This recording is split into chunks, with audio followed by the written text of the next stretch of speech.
ধর কতবার করে বললাম যাবো না যাবো না, সেই আমাকেই পাঠালো বাজারে। বৃষ্টির মধ্যে ভাল লাগে? কত সুন্দর ঘুমিয়েছিলাম বাড়িতে, এই কাদা প্যাচ প্যাচ করছে রাস্তায়। কি করেছে বর্ষাকাল ভালোবাসে মানুষরা কে জানে। না না না, বৃষ্টি হচ্ছে তো বলে কি আমি খিচুড়ি মিচুড়ি খাবো না, ধর ভালো লাগে না, ধর তোর ভাল লাগে না, বৃষ্টিটা যে কবে কমবে, ভাল লাগে না। না না, আজকে বৃষ্টি মিষ্টির মধ্যে পড়তে পড়তে যাবো না, বাইরে কাদা কুদা ভালো লাগে না আমার। এই ভাই একদম ওই বৃষ্টি পানি ভেজা পানি ঢুকবি না ঘরের ভেতরে, বেরো বেরো বেরো বেরো বেরো বেরো বেরো। দূর আবার বৃষ্টি শুরু হয়ে গেল, ভালো লাগে না। দূর বাবা, এই বর্ষাকাল আসলেই কারেন্টটা 14 বার করে যায়।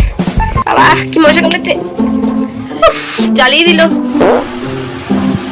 এ না না, আমি কিছু জিনিস মিনিস আনতে পারবো না বৃষ্টির মধ্যে, ভালো লাগবে না, আমি বেরোবো না। দূর বাবা, ফোনে চার্জও নেই, কারেন্টটাও নেই, কখন যে আসবে কারেন্টটা, ব্যাংক ফোনে একটু চার্জ নেই।